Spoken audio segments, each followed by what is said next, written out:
माननीय देवाभाऊ मागच्या सरकारमध्ये केलं त्यातूनच औरंगाबादचं छत्रपती संभाजीनगर, उस्मानाबादचं धाराशिव, अहमदनगरचं अहिल्यानगर आणि छत्री निजामपूर जी रायगड भूमी आहे या ग्रामपंचायतचं नाव छत्री निजामपूर होतं, ते रायगडवाडी केलं. देशाच्या विरोधामध्ये, धर्माच्या विरोधामध्ये ज्यांनी इंग्रजांनी बांधला होता, 130 वर्षापूर्वी या पुलाचं बांधकाम झालं होतं. त्या पुलाचं आयुष्य पण संपलं होतं, परंतु या पुलाला मेजर जनरल जॉन बेलासिस असं नाव होतं. इंग्रज अधिकाऱ्याचं नाव होतं. इंग्रज अधिकाऱ्यांची नावं अनेक अशा पुलांना आहेत, रस्त्यांना आहेत किंवा वेगळ्या ठिकाणी आहेत. तर आज माननीय मुख्यमंत्री देवाभाऊ यांच्या नेतृत्वामध्ये, माननीय एकनाथ शिंदे साहेबांच्या उपस्थितीत आणि पालकमंत्री माननीय मंगलप्रभात लोढा यांच्या प्रयत्नाने मुंबई महानगरपालिकेच्या मालकीचा जो पूल आहे त्या पुलाचं आज लोकार्पण झालं. 150 कोटी रुपयाचा नवीन पूल बांधलाय. आणि आनंदाची बाब ही आहे की या इंग्रज अधिकाऱ्याचं नाव बदलून पुण्यश्लोक अहिल्यादेवी उड्डाण पूल असं या पुलाचं नामकरण केलेलं आहे. मी माननीय मुख्यमंत्री महोदय, माननीय उपमुख्यमंत्री महोदय, पालकमंत्री मंगलप्रभात लोढा साहेब आणि मुंबई महापौर तावडेताई असतील, उपमहापौर असतील, सर्व नगरसेवक यांचं मनापासून आभार व्यक्त करतो.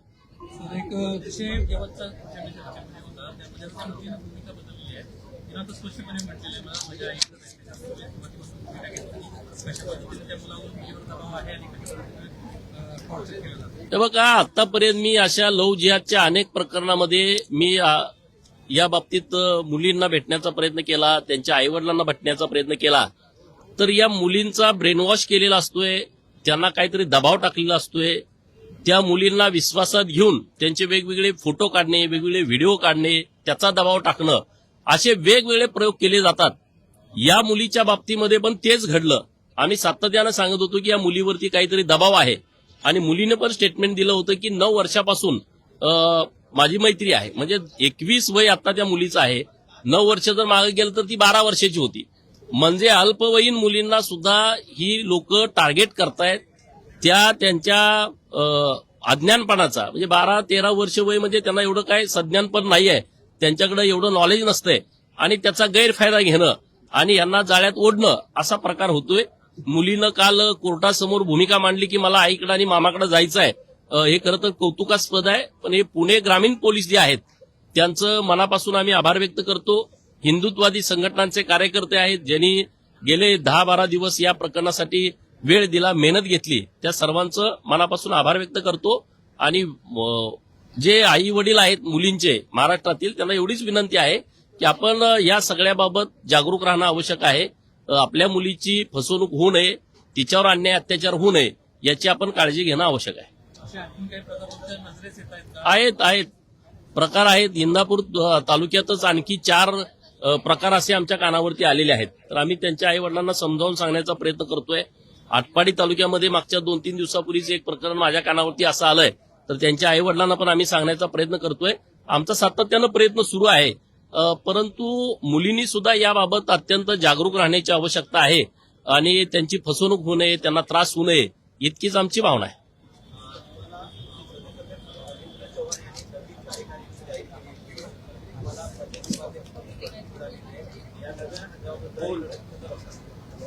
मुळामध्ये भारतीय जनता पार्टी ही कार्यकर्त्यांची पार्टी आहे आणि हे नुसतं बोलण्यातून नाही, हे कृतीतून सातत्यानं सिद्ध होतं. 1998 पासूनचा जर इतिहास बघितला तर काँग्रेसच्या अध्यक्षा सोनिया गांधीच होत्या. मागच्या 2-3 वर्षापर्यंत राष्ट्रीय अध्यक्षच बदलला नव्हता.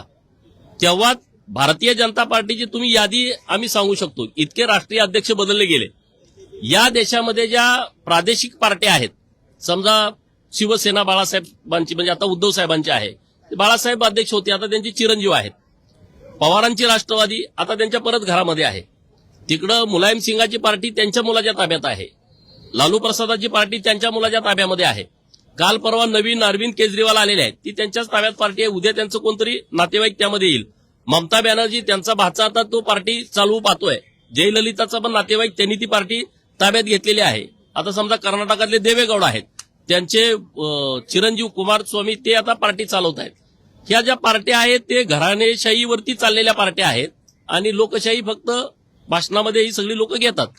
परंतु भाजपमध्ये हे सामान्य कार्यकर्त्यातून राष्ट्रीय अध्यक्ष, सामान्य कार्यकर्त्यातून प्रदेशाध्यक्ष आणि त्याचाच भाग म्हणून माझ्यासारखा एक सामान्य कार्यकर्ता की ज्याला शिफारसही कुणी करणारा माणूस नाही, अशा कार्यकर्त्याला उपाध्यक्ष म्हणून काम करण्याची संधी दिली आहे. तर मी पार्टीचं मनापासून आभार व्यक्त करेन. पार्टीचा विचार लोकांच्यापर्यंत पोहोचवणं, केंद्र सरकार आणि राज्य सरकारच्या योजना पोहोचवणं, यासाठी पुढचा वेळ आम्ही देईन.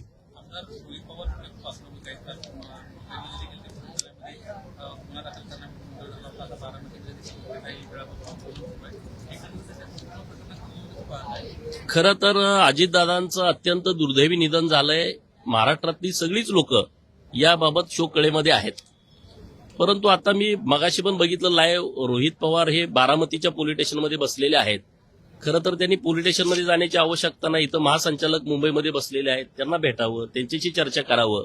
त्यांना काय डाऊट्स आहेत ते त्यांनी त्याबाबत सांगितले पाहिजेत आणि त्यांची जी भूमिका असेल, ह्या पोलीस स्टेशनला जावा, ह्या दुसऱ्या पोलीस स्टेशनला जावा, हे काही योग्य असं मला वाटत नाही. परंतु त्याच्यावरती मी काय बोलणं उचित नाही. परंतु त्यांनी इथं आता ते स्वतः आमदार आहेत, इथं महासंचालकांना जरी भेटलं तरी त्यांना त्याचं उत्तर मिळू शकतं.